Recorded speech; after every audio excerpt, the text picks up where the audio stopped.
All right, welcome to the Log Lounge, you guys. We have wonderful, and when I say wonderful, I was actually really taken back by her reel that I actually saw. I know you guys are going to see the monologue on the page, which you guys already are is posted right now. But her reel was amazing.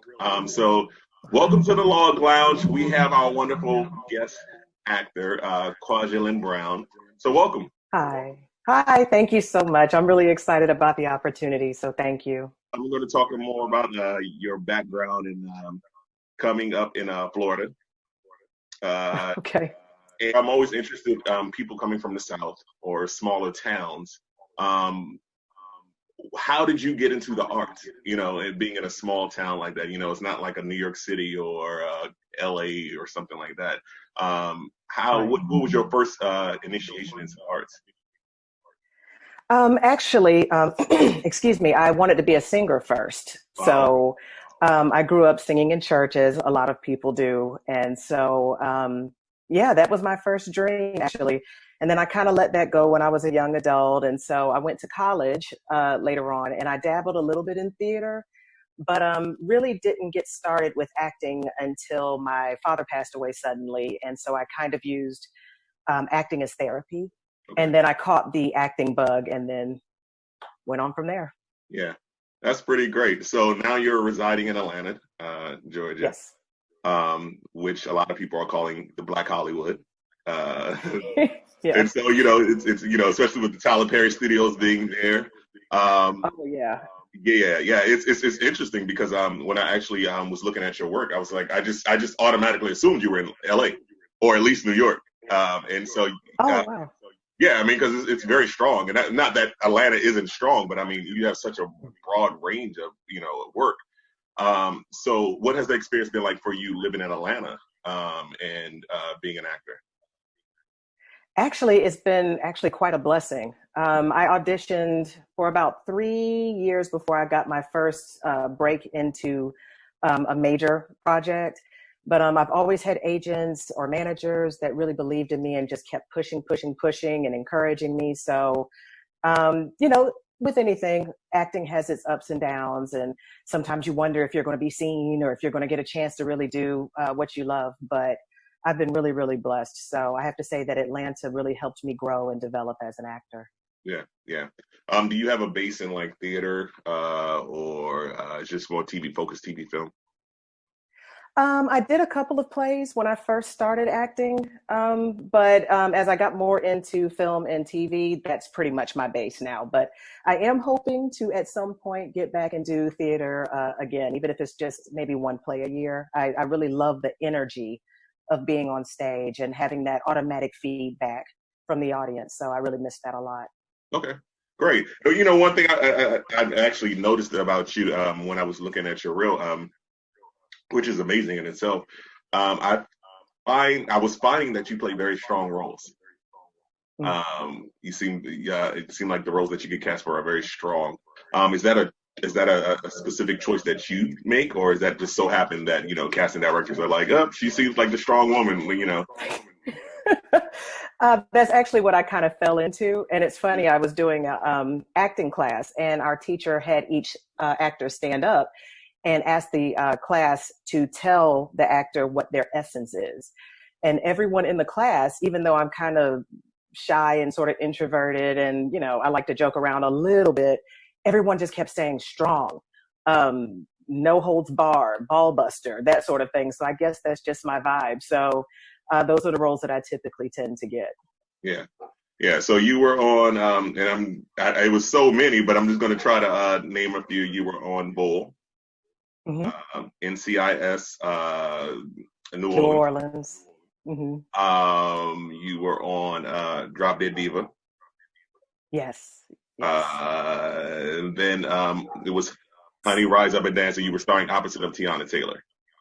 Yes. Yes. I played Tiana Taylor's mom and Yeah, Sierra McLean, yeah, one of the McLean sisters. Yeah. yeah, which is really pretty dope. So out of all those roles, and of course I didn't mention a few others. What was your most role that you felt was more impactful for you? Ooh. Both of them, well, as far as Honey and Drop Dead Diva, those were my biggest roles for the most part. But I would have to say Drop Dead Diva because it was my big, big, big break.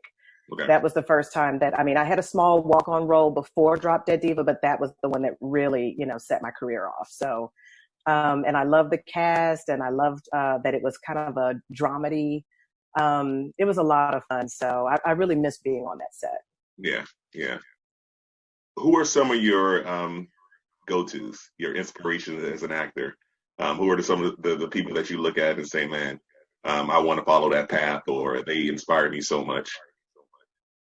It's going to sound cliche, but Viola Davis, of course, Angela Bassett, of course, because with each role that they do, they just melt into the role and they just really become that character. And even when I think about Viola Davis's role in Doubt, it wasn't a very long scene and she wasn't in it that much, but just the amount of time that she was in there was very, very impactful, and it just pulled at your heartstrings and really brought you Mm-hmm. into the story. Yeah. And that's what I aspire to do. Oh, nice. Did you see the monologue in the finale that she did in How to Get Away with Murder? Not yet. I'm kind of far behind. I've got this Oh, whole list of stuff. I know. So yeah. don't tell me about it You because have it's to on my watch it. list. You have to watch I'm it. sure it's just. It was literally like I mean, it was a master class, and that monologue that she delivered in that courtroom. I mean, it was just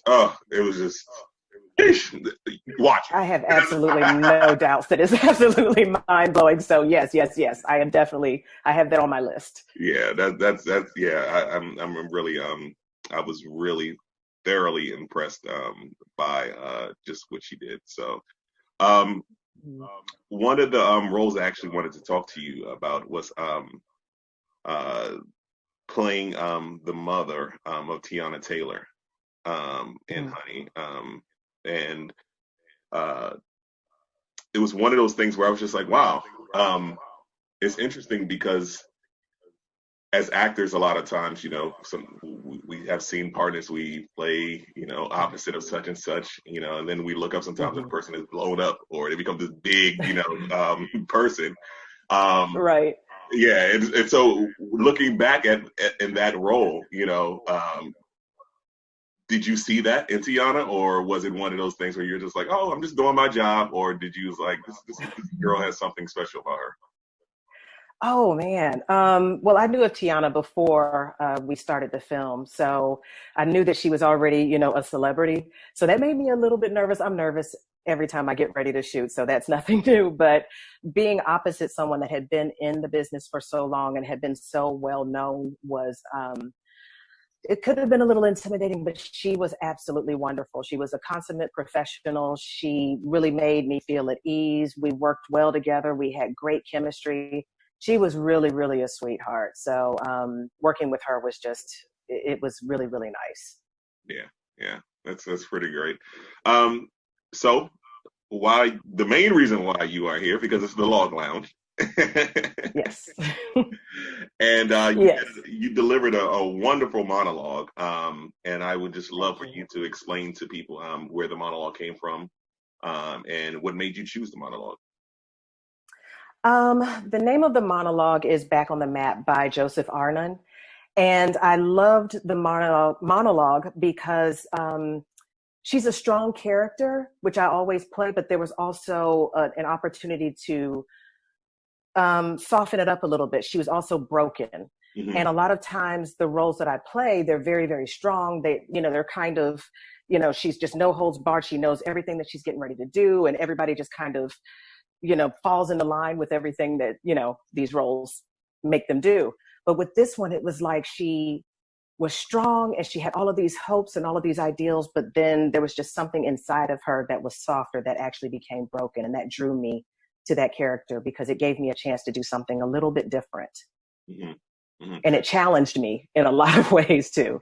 Yeah, no, I loved your beats in it, and it was Oh, thank you. and it was one of those things where it was like you didn't have to do too much. You just saw it. You saw the frustration. You saw like can't believe I fell for this. You know what I mean? That's what you saw. Right. Just doing too much. So it was a job well done. So I'm actually really happy that you are part of the Log Lounge. Thank you so much. And I'm glad that you're providing this opportunity for actors with this crisis and this pandemic that we're in. We're not having a lot of opportunities to do things like this. So I do appreciate you for opening this up and for coming up with this concept. It means a lot to us. Thank you. Thank you. It means a lot to me as an actor, first and foremost. I just felt like I just wanted to do something to help me with my anxiety. You know what I mean? Exactly. And I saw your monologue too. An excellent job. Excellent job. Thank you. I actually drew a couple of tears. It was really, really good. Thank you. Hopefully, we'll work together soon. we'll do something. I hope so. I'm looking forward to it. Yeah, that'll be great. So let the people know how can they find you, and your website, your social media account. Sure. You can find me on Instagram at Kwajalein B. It's KWAJALYN, B as in boy. My website is my name, KwajaleinBrown.com. And trying to think if there's anything else. Those are the two main ones. Yeah, so that's where you can find me. Okay, great. Is there anything else that you're working on, future projects that we should look out for? There are a couple that I'm on hold for that I can't really say just yet, and I'm hoping I can announce some good news in a couple of months. Come on. And there's a web series called Walter Frisk Let's Go that's going to debut next month on the 12th. And there's also a film that I shot last year that should be coming out later this year called Anu the Dreamer. It's a film that was a partnership between Paramount Players, which is part of Paramount Pictures, and BET. So that should be coming out later this year as well.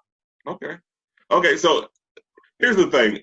All you guys who are watching right now, Kwajalein is, she's an example of hard work and a working actor who actually is not in LA or New York and is really doing her thing. So, I think more people need to see people like you really making it happen because you're working, and I think Yes. I think that's a really, really, really great thing, So kudos to you, and not only are you working, you're killing it. You're a great actor. So I was really like stoked when I started looking at your stuff, and I was just like, wait, hold up. And that's the thing I love about the Log Lounge, where it's just like I've been getting people submitting, and I'm like, okay, cool. And every time I am just sitting there like, wow, okay, I had no idea, because I just did this off the humble. I didn't think I would meet such great people like you guys. You know what I mean? So yeah. So it's been a blessing to meet you too, and so I think that this is great that you're giving people also an avenue so that other people can see their work. Yeah. So that's really important too. It's a beautiful thing. Yeah. Well, once again, thank you for participating, coming to the Log Lounge, and we are looking forward to see you conquer and see you on the big screen, small screen, the web series, and just do your thing. You know what I mean? So thank you so much. Thank you. Have a great day. All right, you too.